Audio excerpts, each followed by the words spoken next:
Good evening and good afternoon for those that are looking at it from that standpoint.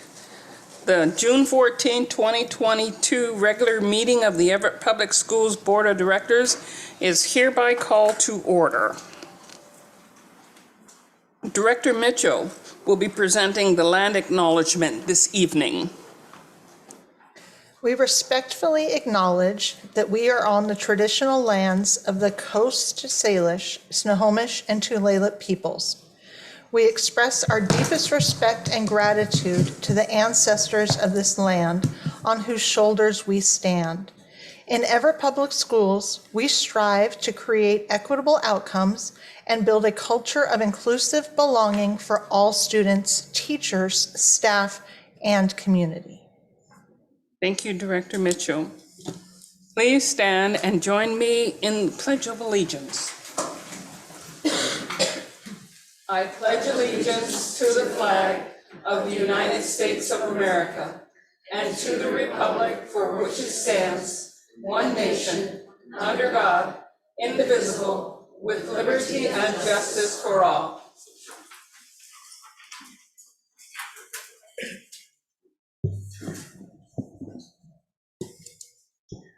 Will the secretary please call the roll? President Lassane? Present. Vice President Mitchell? Present. Director Nichols? Present. Director Mason? Present. Student Representative Ptsa? Student Representative Colley? Present. Thank you, Secretary.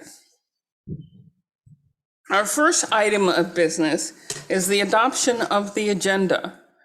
Dr. Salzman, would you introduce tonight's agenda?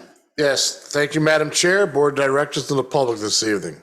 Tonight's agenda contains the following: a segment for recognitions, the superintendent's report, a segment for board comments, a segment for public comments, a segment for routine business, a segment for strategic progress monitoring, a segment for new business, a segment for upcoming agenda items. Since publishing the agenda, the following changes were made to the agenda. Item 8.01, the superintendent's report, the presentation was added. Item 10.02, approval of the personnel report. The report was updated. And item 14.01, schedule 1407, meeting schedule, proposed revision. The situation statement was updated to reflect the correct dates and year of the revisions. Thank you. Thank you very much, Dr. Salzman. Is there a motion for the adoption of the agenda? So moved. Second. It's been moved by Director Mason and seconded by Director Nichols to adopt the agenda. Is there any discussion? Hearing no discussions, we'll proceed now to the vote. All those in favor, please respond by saying aye. Aye. Those opposed say no. The motion carries. The agenda is now adopted. We'll now proceed on to the next item of business, which at this time of the year is the most important part, for me at least, is recognition. And I see our Director of Communication is already at the podium. Ms. Reeves. Good evening. For our first recognition tonight, we have Victoria Doe here. She's the Youth Market Director from the American Heart Association, and she's here to recognize Everett Public Schools staff and schools for a tremendous year and congratulate them on their participation in the Kids Heart Challenge. So I'd like to bring Victoria to the podium now.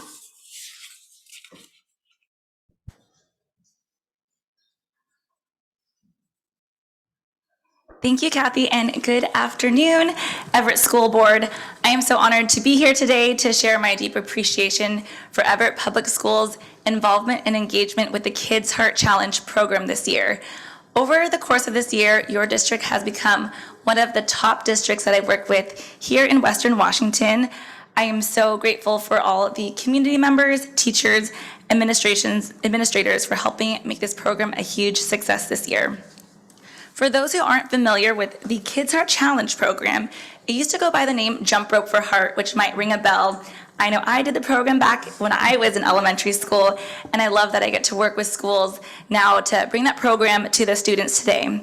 Through this program, kids learn how to keep their hearts healthy and also get an opportunity to raise funds for the American Heart Association to help with our mission of eliminating heart disease and stroke. Our work also helps support keeping physical education in the schools, providing access to healthy foods for kids, and passing laws that require CPR to be taught in schools. And in the past 2 years, a lot of the money that our schools raise have gone towards research between COVID-19 and the heart. I'm so happy to congratulate 11 schools in your district that completed the program this year. Together, those 11 schools positively impacted 6,200 students and families. And between all those schools, we had 770 students accept our challenge to be kind, and another 773 students accept the challenge to be active. We were able to give back $8,000 in U.S. game certificates for PE teachers to buy additional health and PE equipment for their students. And because of those 11 schools that partnered with us, we are able to impact 1,944 number of lives in our community thanks to the outpouring of support from all your schools. And these programs cannot happen without the wonderful principals and PE teachers who lead the program, 2 of which are with me today. If you can stand up, we have Lindsay Nyans from Lowell Elementary and Michelle Hoyer from Forest View. They work so hard and make this program so special. Not only are they teaching their kids the importance of keeping their heart healthy and adopting those healthy lifestyle habits at an early age, but they're making it fun and making their community have a special event that the kids are never going to forget. Michelle, for instance, had a fun incentive where when the kids hit a certain goal with participation, she would have a crazy hair day where she had some crazy hair all day long for the kids to enjoy. They also earned a special field day and a PE choice day, so that was a great way to keep the kids motivated. Lindsay over at Lowell, they did a Pie-a-palooza where teachers got involved and would get pied in the face based off of how much money their school raised together. So they had 6 or 7 teachers get pied. And I'm seeing Dr. Saltzman over here. He remembers this. Over at Cedarwood, they hit their best year ever. And so he actually got a real big bucket of ice dumped all over him by his daughters for their school doing so great. So this program is not only just so impactful for the kids, but also a lot of fun. These schools also help support local programs that the American Heart Association has, including our local programs to develop nutrition policies with local food access organizations, connecting individuals facing food insecurity, removing barriers to 3 healthy meals a day for kids through the 3 Meals a Day initiative, which provides healthy dinners to 6,000 families in King and Yakima County, and also advocating for policies and laws that promote health, well-being, including reforming tobacco laws that disproportionately impact youth from marginalized community. I'd also like to just shout out the rest of the 11 schools. We couldn't all be here today, but I want to shout out Tambar Creek, ran by Carrie Sparks, Cedarwood, ran by Kathy Reese, Everett Virtual Academy, a new school, ran by Sydney Ellie, Penny Creek Elementary, ran by Sarah Rogers, View Ridge Elementary, ran by Tori Wheeler and Angela Lundeen, Jackson Elementary, run by Lindsay Free, Silver Lake Elementary, supported by Taylor McGregor, Christy Blaylock, and Madison Elementary, ran by Amy Lee and Ben Baranovich. And we had one middle school as well that participated. Gateway Middle School, ran by PE teacher Nina Buss. I just want to congratulate all those schools for having an amazing year with Kids Heart Challenge, partnering with our organization and helping to promote leadership, kindness, and helping others while educating their kids the importance of physical activity. Thank you so much, everyone, for making a difference in your community and having such awesome schools, administrations, and families. Thank you.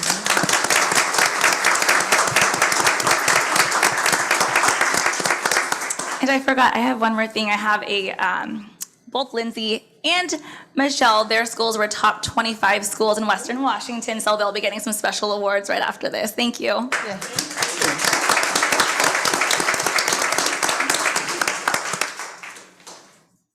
Thank you so much, Victoria. Thank you very much. I appreciate it so much. We now have Sally Lancaster coming up, And this is the recognition of the Everett Ptsa. Excellent. I'd love for the members of the PTSA to come stand behind me so you guys, yes, come on up. I want you to see this wonderful group that is represented tonight. So for the past 6 years, I've been honored each year to recognize the contributions of our amazing PTA and the work they do. We've discussed success measures in regards to fundraising, membership, and creating pathways to family engagement. We've touted their success and benefited from their efforts greatly. So it's fitting that in my last formal act before the board, that I get a chance to sing their praises one more time. This year, we are not alone in our accolades for the council. The Everett PTSA Council 7.3 was recognized as Outstanding PTA Council of the Year at the Everett PTA Annual Convention. Now, some of you, if you've been around a long time, you might be thinking, now wait a minute, haven't they received this recognition before? And you'd be right, because they did 7 years ago. And they are the very first council that has received it 2 times. One of the committee members for the state PTA came up and said, you know, they've already received this award, but they just checked every single box of what we're looking for. So a fun fact about that, no one from this current council was on the council 7 years ago. It's an entire new leadership group. And that really speaks to their ability to train and sustain and keep up that leadership model. So that's a big congratulations, but wait, there is more. In addition to being the Outstanding PTA Council of the Year, they won 7 more awards and received the very top ranking in each one of them. Those awards are a Standard of Excellence Award, they were platinum, Outstanding Communication Strategy, gold, Family and Community Engagement Award, gold, Advocacy Award, gold, Outstanding Website, gold, Outstanding Newsletter, gold. Some of the programs the council's worked on to help get these recognitions include hosting PTA information nights, increasing volunteer membership, reaching platinum PTA levels of membership, and thank you guys for joining the PTAs too, because every membership counts, and adopting their first ever council resolution. This resolution focuses on environmental sustainability and a commitment to affecting real change. Our PTA council is arguably the most decorated council in the entire state. And there were many leaders and individual PTAs that were recognized for their accomplishments as well.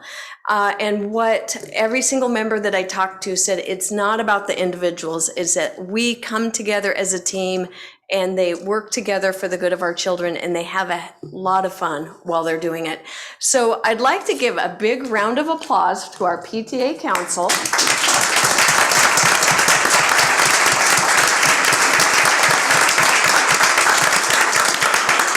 And I'd like to ask President Craig Willis to say a few words, and then when we're done, we're going to come up front for a picture, okay?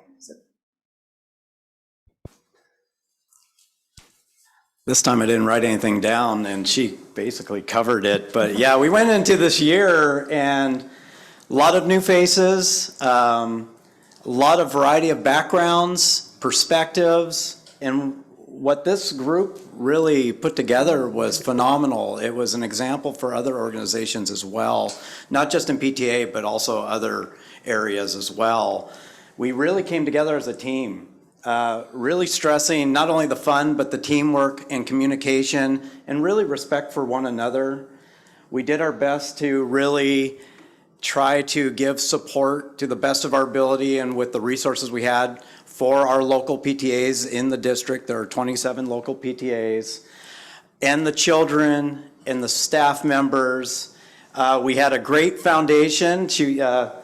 Sally was mentioning that 7 years ago, well, even just a year ago, one of them, the previous council president, Jen Herman, is there hiding in the back, but her and people that were in the council before us, we don't forget them. They helped lay that foundation for the rest of us.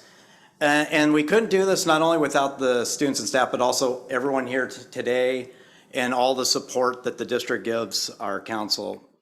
I do want to Oh man, I always mess this up, but I do want to recognize each individual. There's 12 of us. In addition to myself, standing here today is Binish Iqbal, which is our FACE DEI chair. She's Family and Community Engagement, Diversity, Equity, and Inclusion. Then next to her is Clarissa Phillips, our Advocacy chair. Next to her is Lisa Siravong, our Communications chair. Next to her is our Vice President of Membership, which is Serena Peterson. And then behind Serena is our treasurer, Mioke McGuire. Not here today is our secretary, Stephanie Cherry. There's also our programs chair, Margaret McAdams, our reflections chair, Georgina Johns, our shoe fund chair, Abby McGee, our member at large, Barb Lawrence, and I said Georgina, and Valerie Cunningham, who's our special education liaison. Thank you, and thank you for your support. We're honored. Well, we're going to ask that you guys come up, and we've got a presentation from President Lassane, and let's get your picture taken. You can come stand right up here.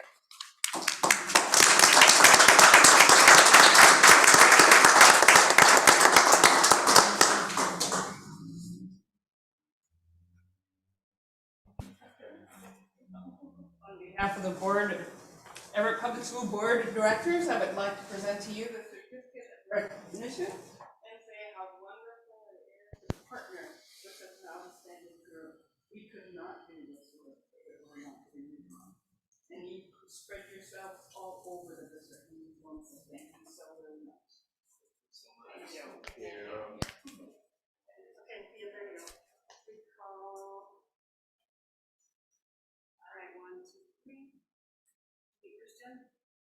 Yep. Thank you. Let's vote it.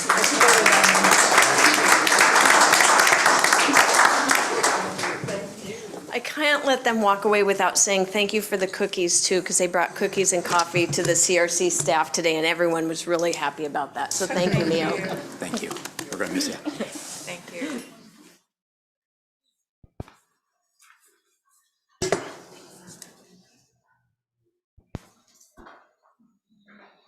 We shall now move to section 7.0, which is the superintendent report. Dr. Salzman. Thank you, Madam Chair, Board of Directors, and to the public this evening. First of all, I'd like to begin by saying that our students from Cascade and Everett High School recently came to the CRC to take their Para-Pro exam as we try to build our own. This assessment covers knowledge and skills to assist in the classroom with reading, writing, and mathematics instruction.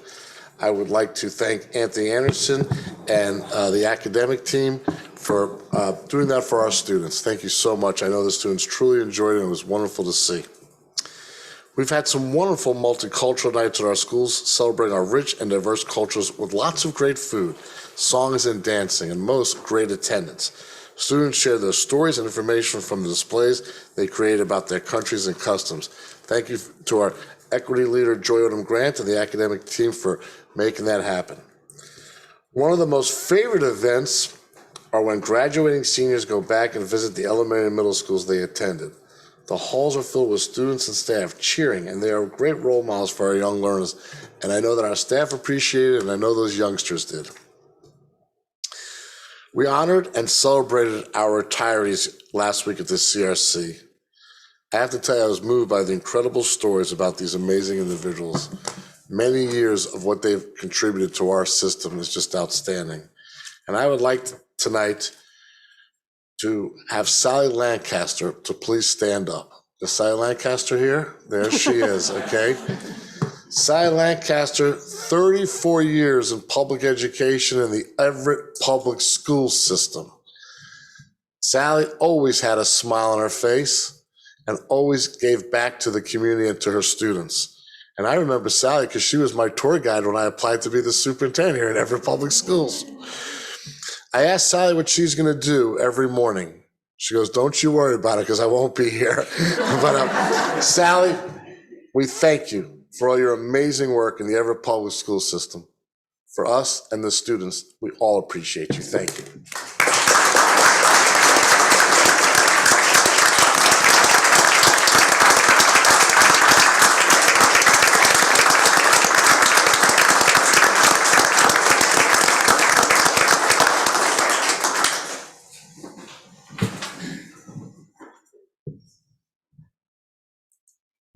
Sally, you're speechless. Thank you. That is my report this evening. Thank you very much, Dr. Salzman. We'll now move to section 8.0, which is board comments. And the purpose of board comments is to share what directors and representatives have encountered through their work in the district and in schools and in our community as it pertains to board work. Comments are kept brief and should not share personal information. And let's start with our students, because we're at the point in which I guess our comments are reflective of what we do for students. So. Hi. As it's the end of the year, everyone's excited to move on. It's been a hard year and we're all glad that we've made it. I'm excited to go into my senior year. What's going on in America with all the gun issues at school and just all the issues going on, it has everyone scared and nervous to go to school. It has parents scared to send their students to school. And I just want people to know that school is a place where they can feel safe, and students should feel like they're able to come to school and have a safe environment that they can be around. And their parents should feel like they're sending their students somewhere that's safe and that they know they'll be protected. And that's an environment that we really want to build around Cascade and just around all Everett Public Schools and all schools in America, and make sure people know that they'll be safe when they go to school. We do have Cascades Graduation on Saturday too, coming up, which is very exciting. And last week we had our first PEP assembly after 2 years, which was very fun. And we're all excited to have such like a normal event to go back to since we haven't had one in so long. Yeah, thank you. Thank you very much, Representative Colley. I didn't cut you off, did you? Did you have more to say? No. Thank you very much. Director Mason, would you like to comment? Sure, thank you. It's been quite a few weeks since our last meeting, a lot of celebrations going on, as I think I mentioned in our last board meeting. I had the opportunity to participate in one of the graduation walks at View Ridge Elementary School, and it was just so awesome. Just so fun to see the enthusiasm and, of course, the seniors graduating. But the excitement of the kids, they were just they were just like popcorn in the halls, and they were screaming, and it was just really fun. Got to, after that, come here to the CRC and honor our retirees that evening, which is always just such a special event, big culmination of a lifetime of work for a lot of those folks. And just to hear some of the personal stories that were brought out, it was really a wonderful evening. Got to participate in the mock interviews, and directors don't have a lot of opportunities to interact directly with students. So to be able to sit down and interview students, sort of on seniors on their plans and what their resume looks like. Just such a wonderful and fun opportunity. I know Director Mitchell was there before me when I walked in the door, so she had the same opportunity. And I got to attend the Gertrude Jackson Memorial Scholarship reception for all the recipients of that very special award. And it was just, there was a lot of history given about Everett and about our district. It was a learning opportunity for me, and also another opportunity to interact with some of our staff that have been most influential to our students and the students that are going to go on to be influential to everyone else.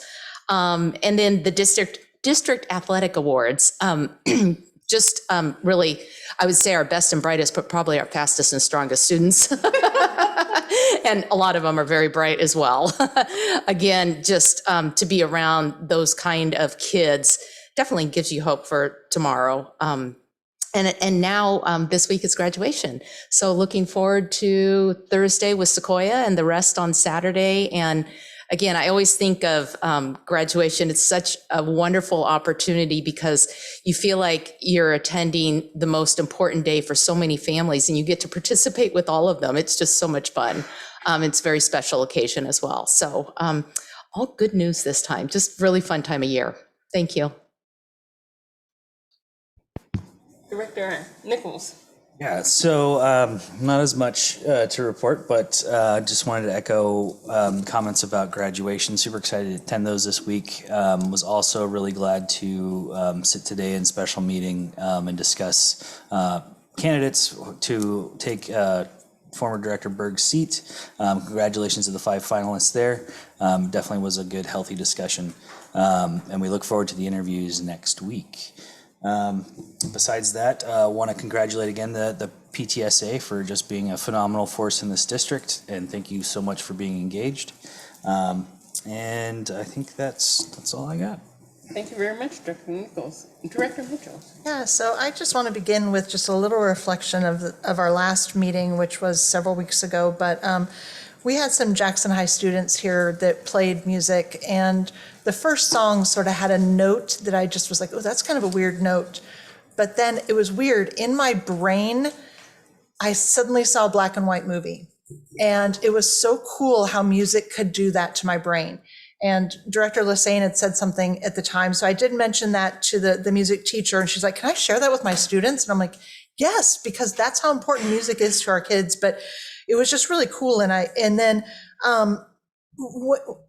with April leaving us, one thing that I just really that I did reflect on the past 2 weeks is she has had a very different story from mine, being a woman of color and having students of color in the schools and their experiences it's a story I can never know. So I have to listen, and I enjoyed listening to her and learning from her. And I just really appreciated her voice when it came to that. Director Mason just mentioned the interviews that she and I did with some other staff and volunteers at Jackson High School. I interviewed 6 students. My first question to each of them, because we had a set of questions, was what are your plans for after June 18th? And all 6 of them had a plan. They were all different plans, but at least they had a plan. For example, one student was going to take a gap year. And I said, so what does a gap year mean to you? And he said, well, I'm going to do an IT certificate program and really decide if college is the right thing for me. So it wasn't a gap year to sit on his bed. It was a gap year to advance himself. And then another student said, I saw his resume and I said, oh, you're going to an elite school? And he goes, yeah. And I said, he goes, yeah, I'm going to play football there. And I said, they have a football team? What division are they? And he goes, NCAA Division III. I said, oh, so you're smart and you can play football. And I think he sat about 2 inches taller. And I really do attribute the way that I can talk to students due to like all of the leadership here that mentors us when they go on school visits and stuff, how to really be positive with these kids and not talk about their whole future, but what are you doing after June 18th? Because these are young people that really can't really see that all that far ahead of time. And then just it's mentioned graduation, and graduation is not really the end. I mean, it's the end of your time at Everett, but just the beginning for all of these kids, all of these thousands of kids that are going to graduate all across the state and especially here next weekend. And then I just want to say a very special thank you to Sally, because you sit here in my eyesight, and so it's comfortable because the microphone's here. And even with a mask on, I could always tell you when you were smiling, and you don't just smile with your eyes and your mouth, you're also nodding and everything. So it's just, I'm going to miss that view. So whoever sits in that view, high bar. So thank you. Thank you very much, Director Mitchell. I too had the opportunity to attend the sports awards banquet held at Jackson High School this past period, 2 weeks. And I must say, our student athletes are outstanding. They are just bright, cheerful, and exuberant young people. And I was so honored to be in their presence. I truly was. They've done some outstanding things, and they will go on to do some outstanding things in whatever challenges that comes their way. I also went to the retirement celebration, and I truly believe that if it was not for those individuals who are retiring, this school district would not be as wonderful and great as it is. But I am so grateful that we have some wonderful teachers coming up from them who've had the opportunity to lead and grow by those people who are retiring, their mentorship. That is one of the positive things. We develop our students and our teachers and our staff because we want great successes for our students, our teachers, and our staff. And I don't think anyone is lacking in those areas because of their mentorship. And I really appreciate the work that they did. This is the time of the season and the school year in which highlights the accomplishment of all of our students, from elementary school kids going on to middle school, from middle school kids going on to high school, for high school kids graduating and going on either to a job, to a career, or to college. And this is one of the things that I am so grateful and delight in, their graduation, their development and moving on to a different chapter in their educational journey. And we delight in it. We do, because it is all because of their successes that we are here. And I appreciate that. But I am ready for the year to come to a close. It has been a challenging year. It will continue, I believe, for next couple of years to still be challenging, because we still are growing out of what has happened in these past 2 years, a pandemic. But it has been challenging, and I'm looking forward to enjoying a summer vacation. And I'm sure there are other people, maybe you won't say that here, but there are other people who also will be glad the school year is over. So I'm looking forward to the new heights that these kids will go, and hearing about each one of them and what they're doing in their future. So with that, we shall move on to the next item of on our agenda. No?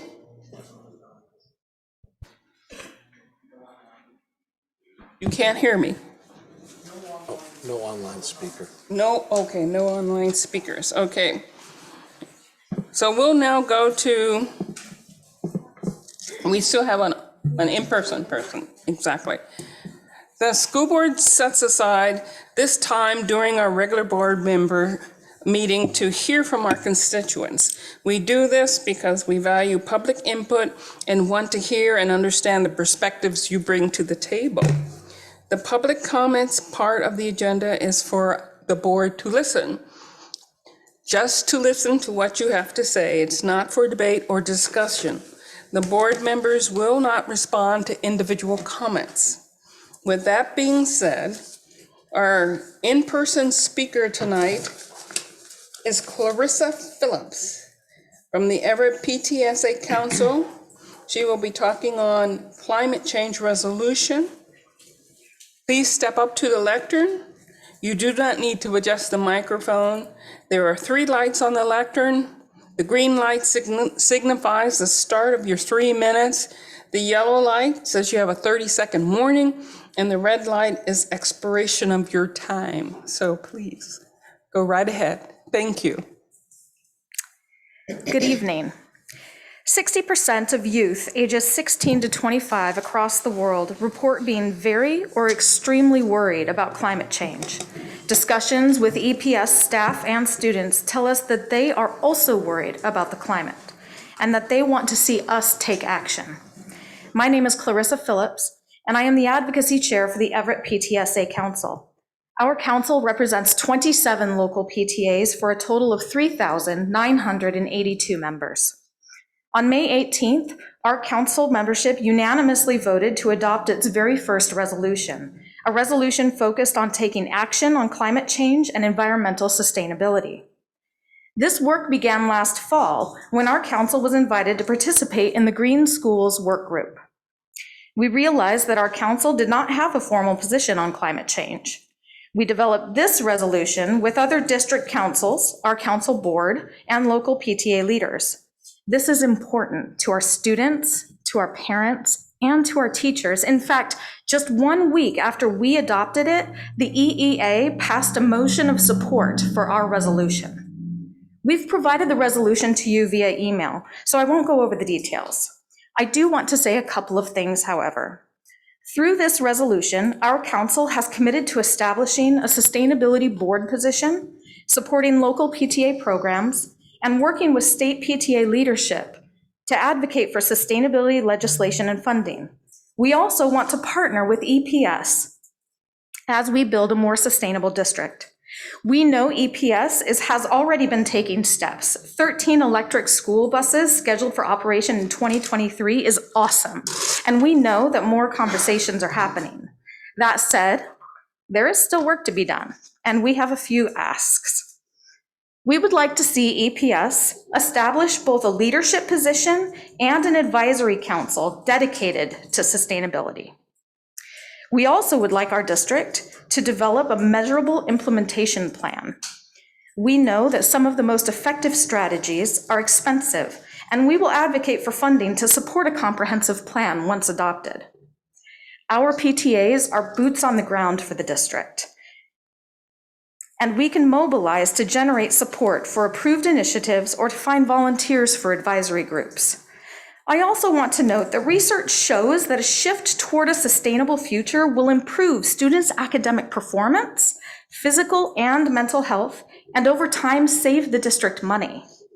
We are eager to support your continued efforts to implement effective sustainability actions with a focus on communities most affected by climate change.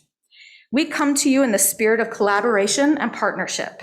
We want to be a resource for support, advocacy, and parent voice as we move forward together to take action and provide a more sustainable future for our children. Thank you for your time. Thank you very much, Ms. Phillips.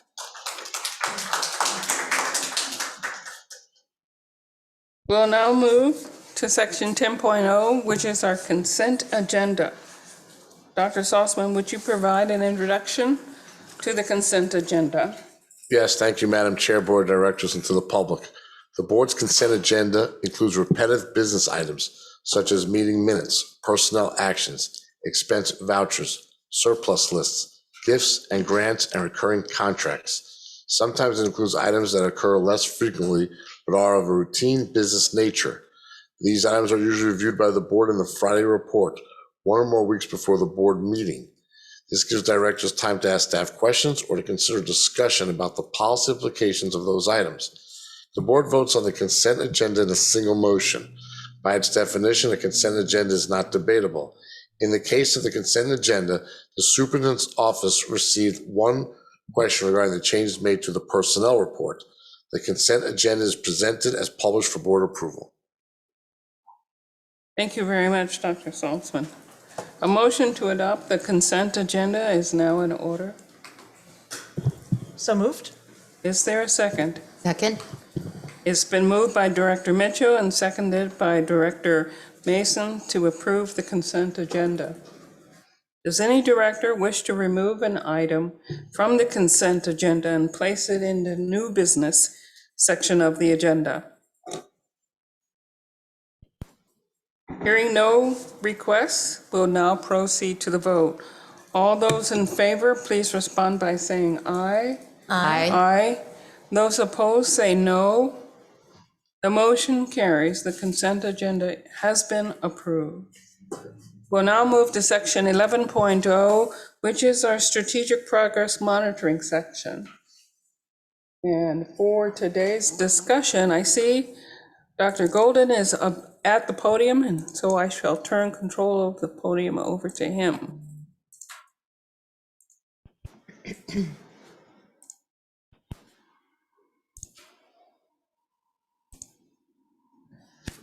All right, thank you very much. Good evening. President Hussein, Board of Directors, Dr. Salzman, thank you. We're excited to provide the board and the community an update on our strategic initiative F1A, recruitment and retention. We know human resources is one of the most, if not the most important department in Everett Public Schools, hiring the right people for the right positions. This update on recruitment and retention will highlight the important work of human resources. Strategic Initiative F1A is specific to designing and implementing an effective recruitment and retention plan with an emphasis on diversity and inclusion for each employee group. Now I'm going to introduce Kevin Allen, the Strategic Initiative Owner, who will provide us an overview of Strategic Initiative F1A. Thank you, Dr. Golden. Good evening, President Lassane, board members, Dr. Salzman, and Representative Colley. I'm really excited to be here tonight because I'm very passionate about this work. And my name is Kevin Allen. I am the initiative owner. My executive sponsor is Dr. Golden. Our strategic initiative is really to design and implement an effective recruitment and retention plan with an emphasis on diversity and inclusion for each employee group. Our objective is to enhance and expand recruitment and retention of a high quality and diverse workforce. And our theme is human capital recruitment, development, and retention. The green circle indicates that we are on track for completion of our tasks for this year. So I'm really excited to share kind of 4 key actions or activities that we've engaged in this year to move our work forward. And when we set out to grow our own employees, and that's what we call this, a grow our own employees, we really had to think, what are we doing here? What is this? What is the work? And we really started to talk about, it's kind of like growing a tree. And you plant it, and then trees grow sometimes really slow and sometimes really fast. They sometimes take root really well and have deep roots. Sometimes they have shallow roots. Sometimes their branches grow in directions you just never anticipated. And sometimes there are elements that get in the way that you can't foresee. And so we've experienced all of that along our way, but we are so excited about the work and the idea of not diversifying our workforce, but not just diversifying it, but once we hire them, to retain them and make Everett a I can't leave this place type of employment experience for them. We want to plant the seeds, we want to nurture the seeds. Some of the elements beyond our control are all other districts are trying to diversify their workforce as well. So we had to ask ourselves, so what are we going to do? How are we going to capture people for Everett Public Schools? And our answer is, the workforce is here. We have a huge community connected to Everett Public Schools, and we have a huge community connected to Everett.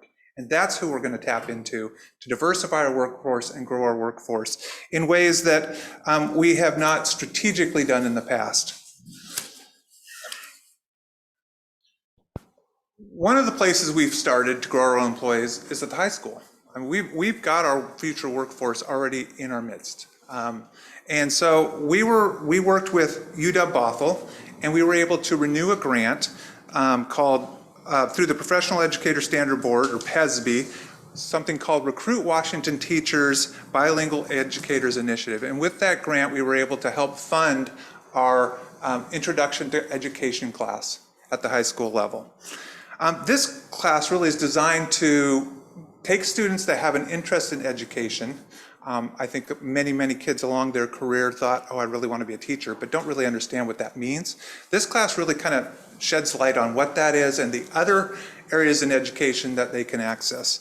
And really, our goal is to take their budding interest and give them the information to move forward. So we met with students this year from HR, and we talked about what the different pathways are. What are your options? And we facilitated meetings with them, with local universities, about their teacher ed programs and what that would look like for each student, so they could have individual questions answered. We connected them with one college in particular, brought their financial aid advisor to really talk about, well, what are the options to pay for all of this? How do we get through this? And that was really, I think, really pivotal. And then, as mentioned earlier, on June 7th, we had students from those classes come and take the Para-Pro test here at the CRC on June 7th. And what that does for them is, if they pass that test, once they graduate and turn 18, they're immediately eligible to become paraeducators in our system. And so we've removed that barrier. We paid for the test through them, through the grant. And so we have a contingent of people that are now eligible to become paraeducators in this district, which is exciting. And some of them are very excited and want to start this summer. So that I'm excited about that. Besides doing that, we also wanted to work on our university partnerships. We wanted to grow that piece of what we do. And so over the course of this year, we have renewed or begun partnerships with 26 different universities to help bring their student teachers or their interns to our schools, kind of as a pathway for us to really get a look at them and determine who are the top candidates for us.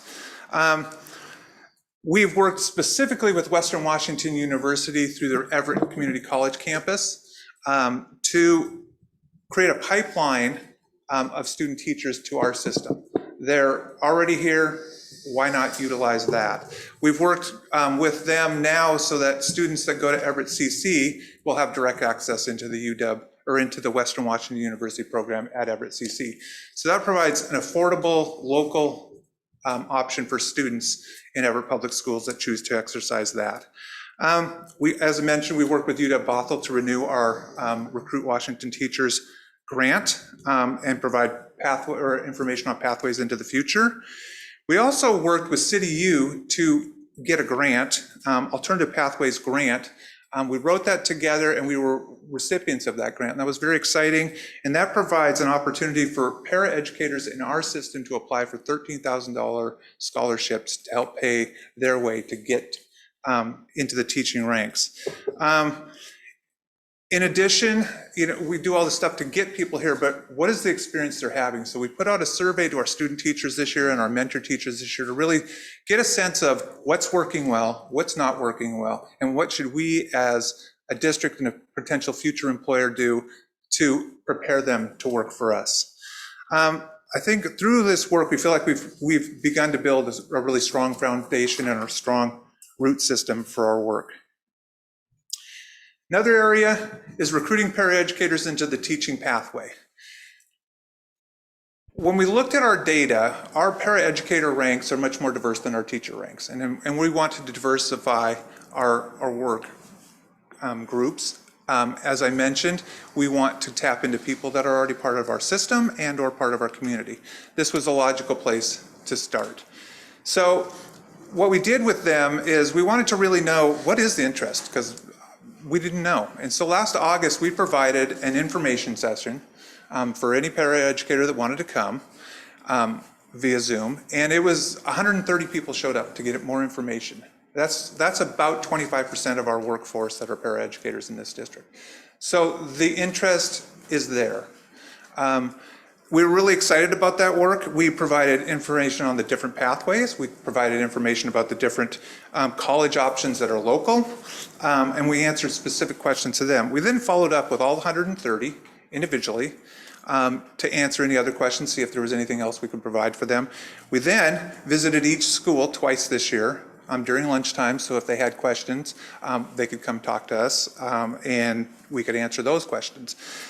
Finally, we provided Zoom sessions for them with the college and universities that are local, Western and City U specifically, to talk about what are the alternative route pathways for them and what does it look like for them, so they could ask specific questions about their circumstance and also get some financial aid answers along the way.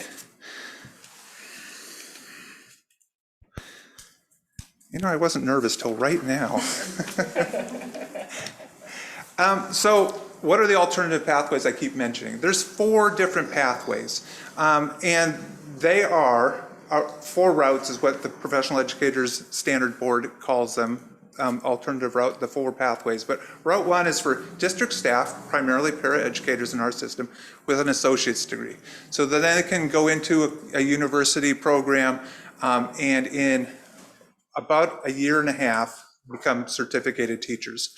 Route 2 is for district staff with a bachelor's degree, and they have a little bit of a shorter path to get to the teaching ranks.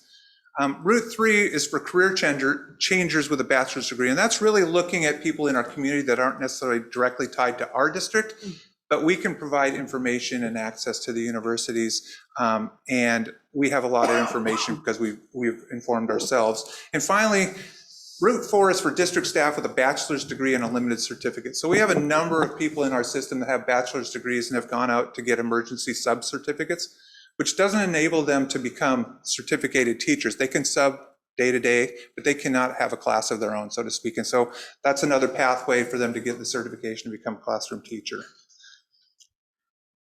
At the same time, we wanted to meet the community where they're at. And so we connected with Goodwill and Volunteers of America. And you may be wondering, well, did you go thrift shopping? We did not.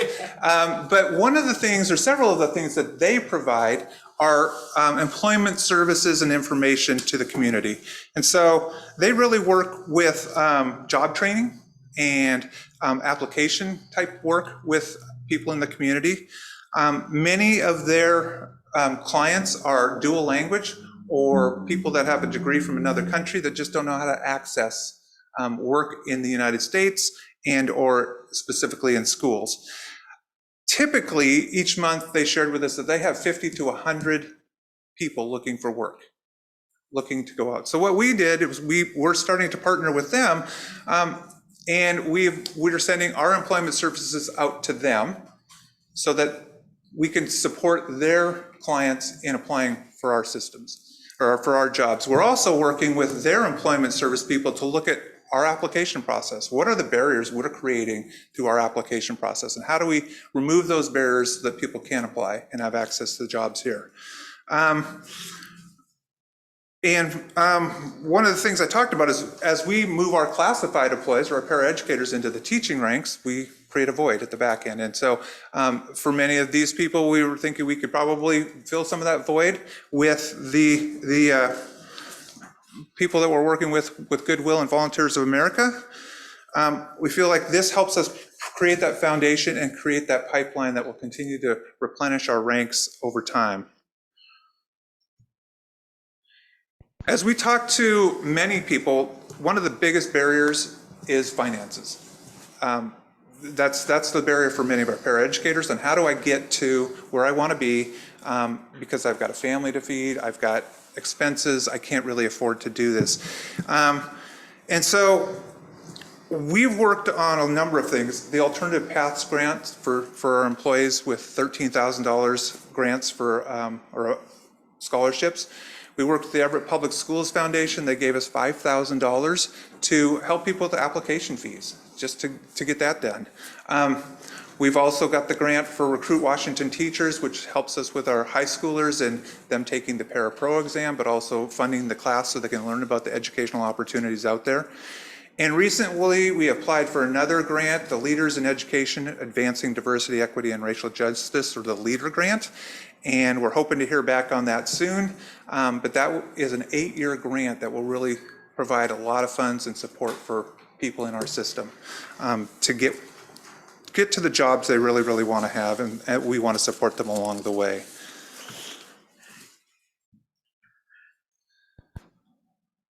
So we've got all this going on, but we also need to recruit people from outside at this point. A lot of the work we're doing is kind of down the road. We've got 2, 3, 4 years, but we have a need now. So we need to recruit and focus on our diversity and supportive inclusion. So what we did this year is we kind of updated our recruitment materials. We've gone out to job fairs for years. Historically, we look similar to every other district in that we have a little brochure that tells about our district. We stand at a booth, we talk to people, and then oftentimes we never talk to them again. And so the question became, what makes Everett different? What makes people want to come to Everett? Why Everett? And we really kind of landed on the work we're doing in our diversity, equity, and inclusion department is different than other districts. It's much more intentional. It is not a little blurb in our brochure that we provide that, I will be honest, and I've worked in 3 different districts now, that is the standard is we do this and it's here, see right here in our brochure. Now we wanted to draw that to the forefront and say, no, this is what we are about. This isn't just something as an add-on that we say we do because everybody says they do it. And the work here is really pretty amazing, I think. And so we wanted to highlight that. And so we created a second brochure. So we had 2 brochures at the job fairs. And I will tell you that the draw at our booth, nobody really wanted our Everett Public Schools brochure because they got one from everybody. They wanted the diversity, equity, and inclusion brochure to know what we were doing and to understand how we were different. And that really was a significant piece, and I got a lot of feedback via email later about how people said, I want to come to a district that recognizes me for who I am. And so that's really exciting. We're continuing to build our community partners to fill vacancies. We're currently working with HopeWorks, which also has a job component for their clients. And so we haven't really formalized too much there, but we've started those conversations. We really want to build this. Okay, so we've got them. Now we need to retain them.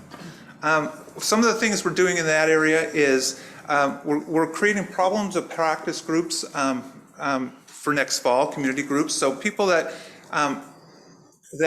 have unique challenges or different struggles or different, they feel different or they look different or they are new to the profession.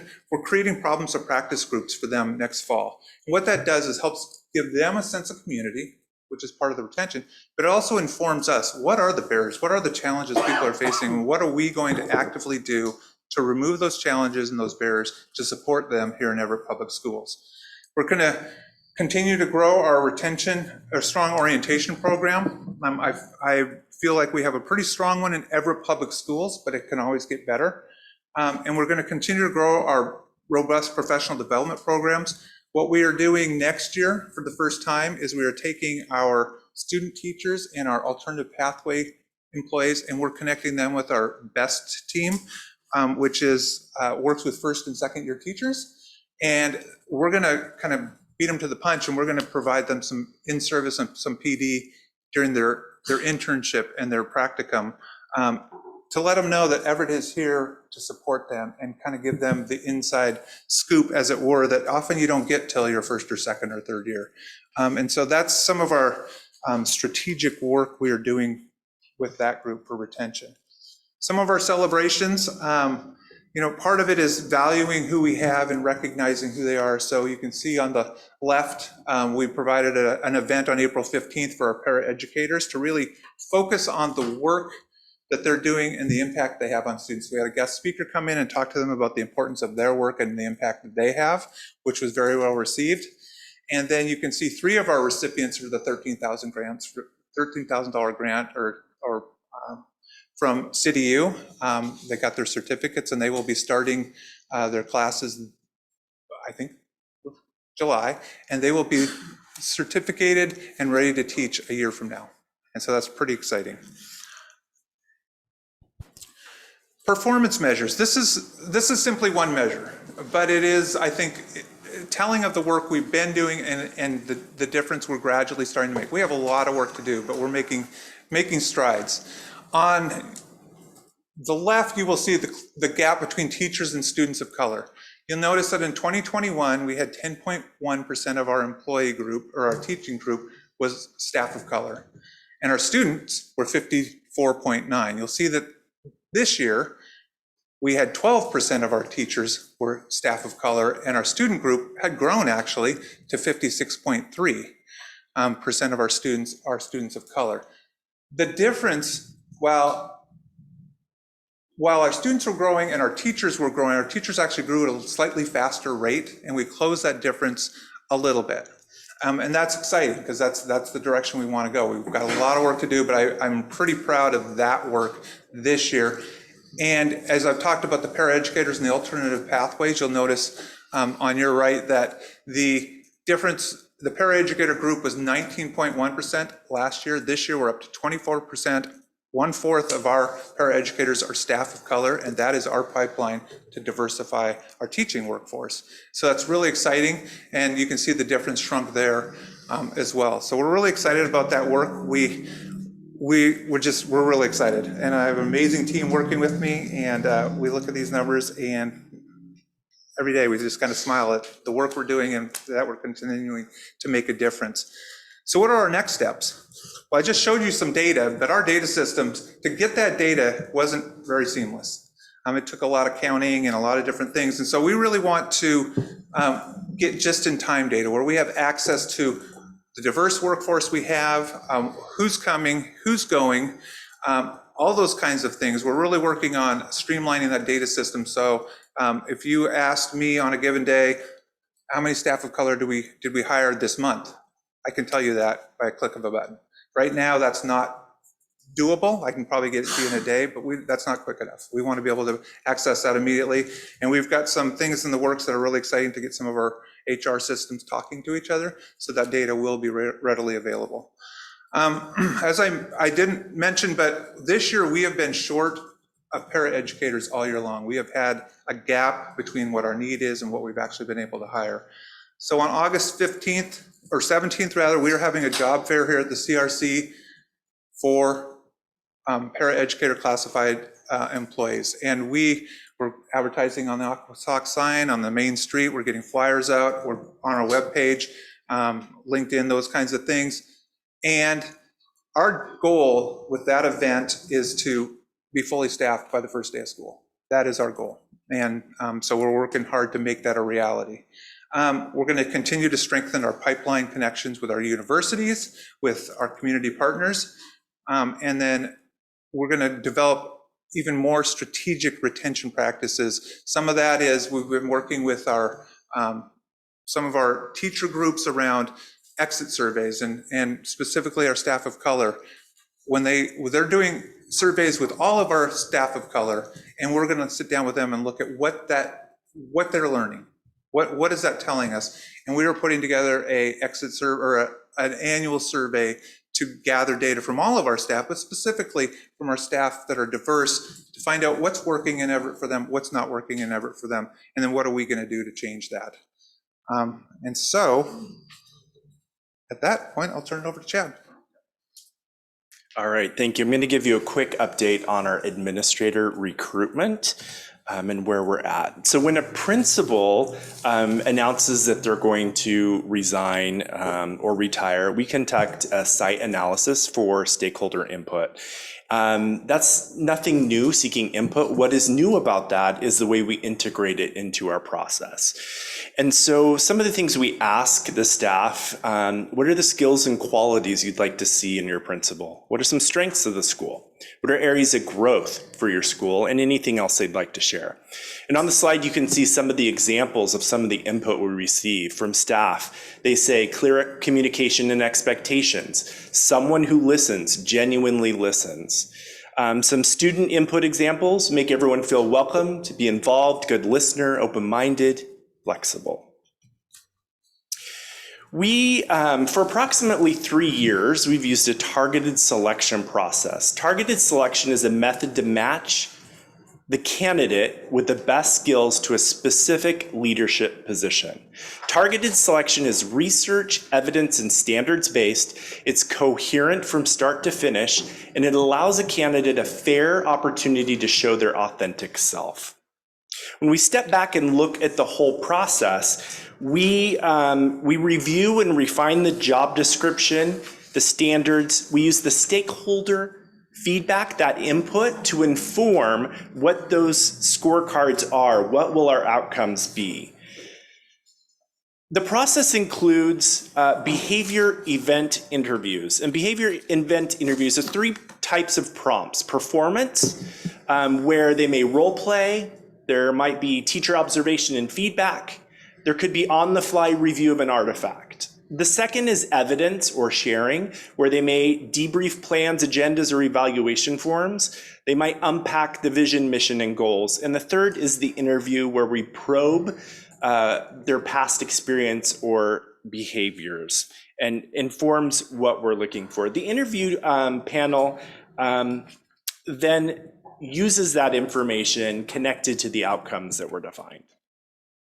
Staff are trained in targeted selection, the whole process, which includes bias training, awareness of bias, and the team's ability to identify bias and have conversations.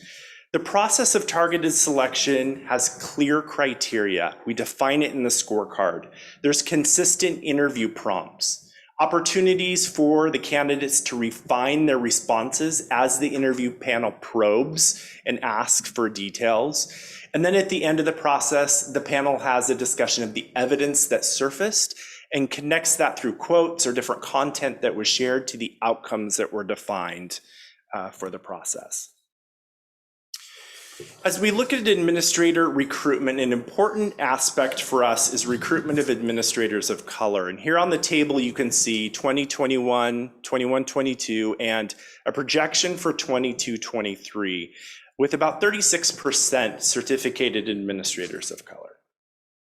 All right. I would like to invite Kevin back up and open up this time for you for comments and questions.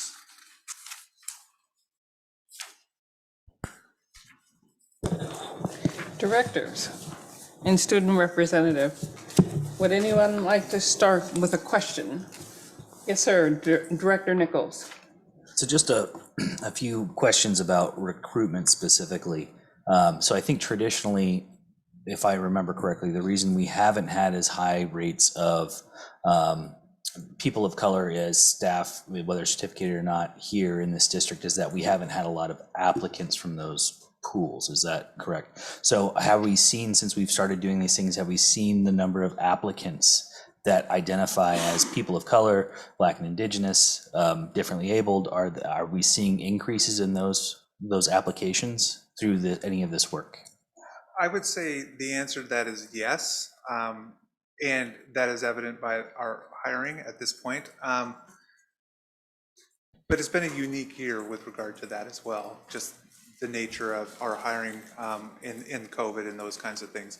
But yes, I will posit that the people that have reached out to our employment services and to myself have identified in that way, I would say more than historic, but again, that's part of our data process. Gotcha. We really need stronger data. I would love to see some data comparing that, and then kind of what our goals are application wise, before the hiring process. And then the follow up to that being, we've talked a lot about, identity as far as race and culture, creed are concerned, but not about disability. And not about, mainly disability. That's what are we doing in those regards as far as recruiting folks with disabilities? And that is part of our work with the Goodwill and with our other community partners. There is a contingent that they work with that is different abled.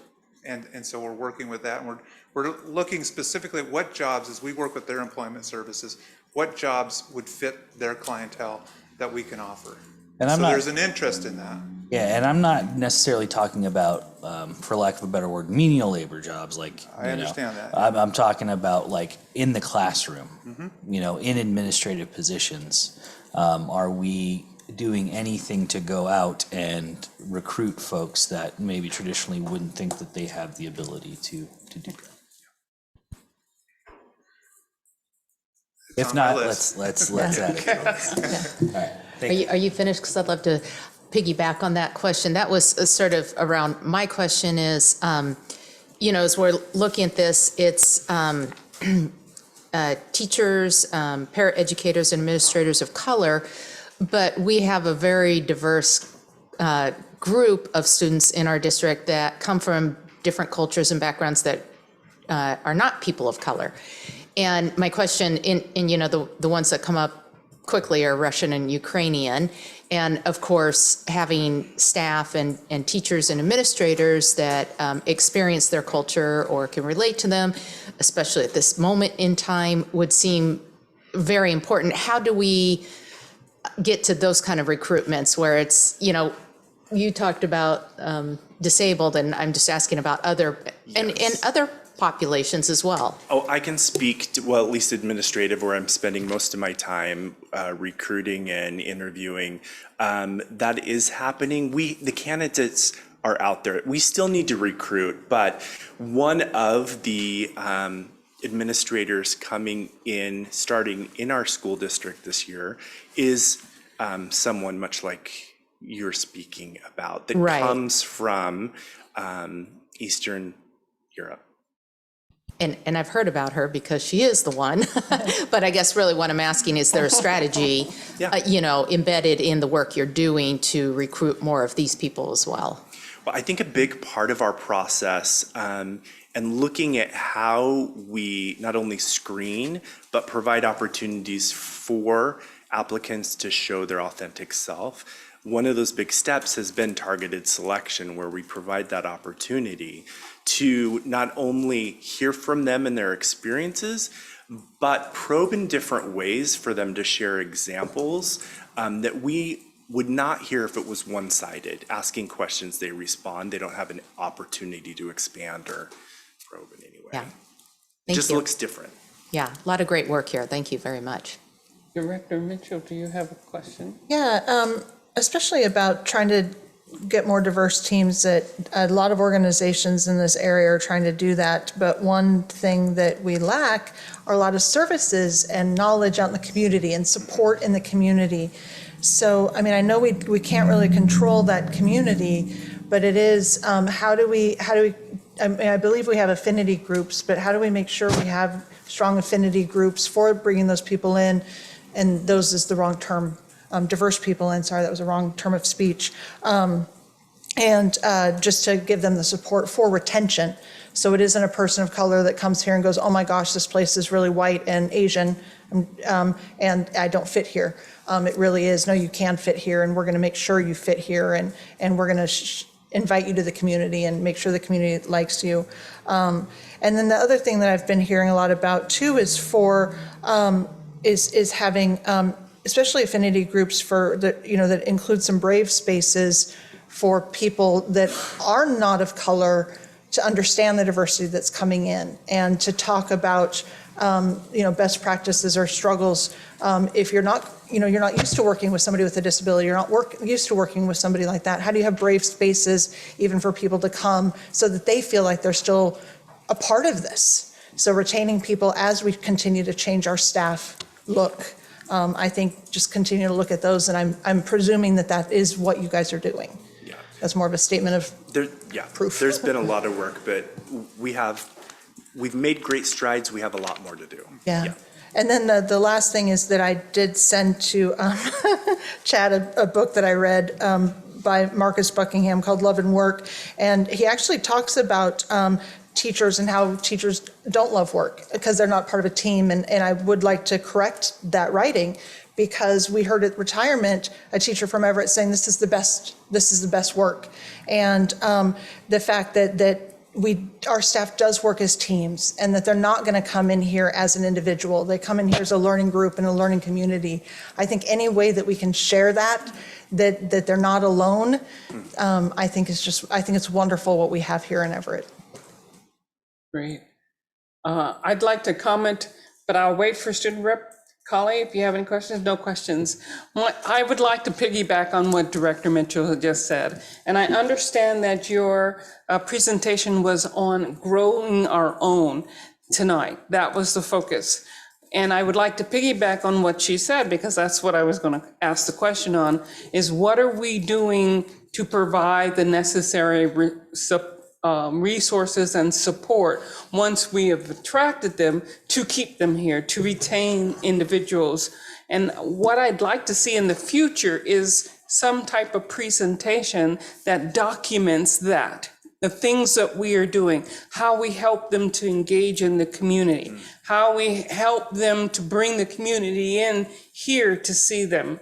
And this was the first time I've heard of brave spaces, but how do we teach our organization to accept the fact that this is the way in which we are going, and to also be an advocate for the direction we are going to retain and recruit individuals that we have not had in the past. And also, I'd like to piggyback on Director Mason talking about the Ukraine and the Russian community here. We have a very large population.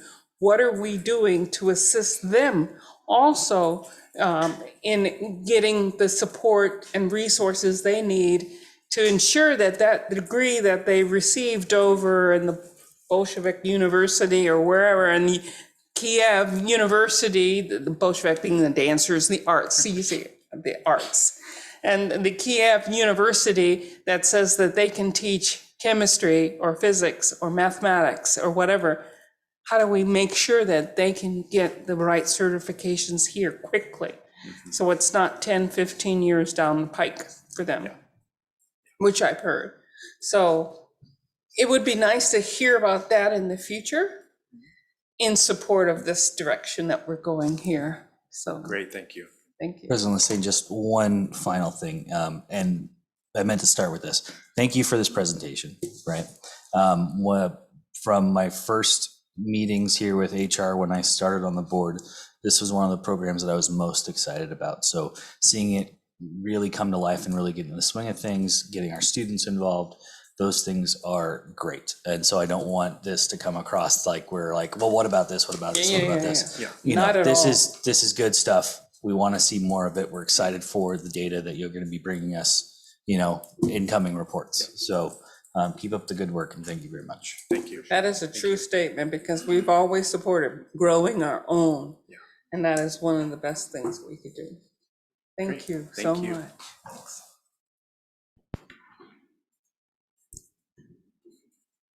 We'll now move to section 12.0, which is information and discussion. There are no information and discussion items scheduled for this meeting agenda. We'll now move to section 13.0, which is unfinished business. We have no unfinished business scheduled for this meeting. Under section 14.0, we do have an item to come before the agenda. And Dr. Salzman, I'll turn that over to you. Yes, thank you, Madam Chair and Board of Directors. Item 14.01, proposed changes, meeting schedule for 22-23. The regular meeting schedule was to include the September 27th meeting due to the conflict with Rosh Hashanah and the 11th meeting due to conflict with conference travel. It also will give time for staff to give you a full update on our fall reopening, which will be about 5 weeks right after we open with live and ready. So we're excited. Yes, sir. So the recommended action is we'll move this to the second reading. I would like to have some discussion. Okay. I was thinking about this and my initial reaction was I had some concerns about just one regular meeting as the school year gets underway. You know, we're back from summer, there's a lot happening. Maybe not so much at the board level. The one meeting is adequate to do the work that we need to do in terms of approving things, especially in the consent agenda. But as I was thinking about things like the back to school update, and I was just looking back at our 2021, that was a 45-minute segment of one of our meetings. And I would like to not make changes at this time, but I would like to have a discussion at maybe our summer workshop to include maybe a special meeting devoted to the update so that we could spend an hour really delving into sort of all the working parts of how the school year's going, how it's getting kicked off, what the hopes are, versus cram it into a meeting and create an exceptionally long 2 meetings in September and October. So just a suggestion and something to put out there on the horizon. Okay, that's not a bad idea. I do like that. Yep. We can raise that up at the workshop and. Yeah, and to add a special meeting doesn't affect what we're discussing tonight. Okay, that sounds, any further discussion? No, I like a summer discussion about that because I had the same question earlier, was taking out 2 right at the beginning of the school year just gave me pause. Yeah, I'm not entirely sure why we didn't, and I'm sure there's a reason for it. It's not coming to mind, why we didn't just take the September 13th meeting, move it to the 6th, and then the 27th to the 20th, you know, just bump everything ahead a week. Same thing in October, so that we can still get those meetings in. It's not binding, but our policy does state that we try to hold them on the 2nd and the 4th Tuesday of every month. Yes. With rare exception. Try to, Yeah. We try to if there's. And the 6th is the day before school starts, probably not a great night for a school board meeting for anyone. I think the good idea is to have it as a discussion item during our workshop. That's not a bad idea. To see if we can then, if we have a discussion of it and we say, let's schedule a special meeting to go over some topics. That may not be a Looking at bad the dates, in 2021, it was September 28th that it was on our school board agenda or our regular meeting agenda. And we could do like an October 4th or something like that, long as staff has time to prepare. Okay. Sounds good. We'll take that on as an item. Okay. Are there any further discussions for this particular item? Okay. We'll move this on to the second reading with general consent. Is that okay? Thank you very much.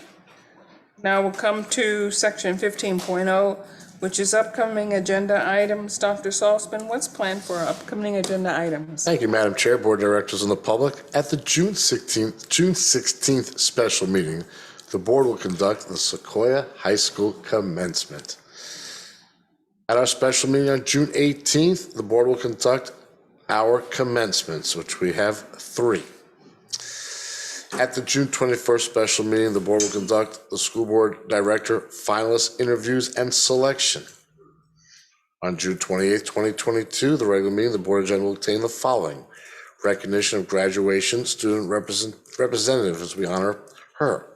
Graduation update, class of 2022, the preview of summer graduation. 2022-2023, the budget adoption.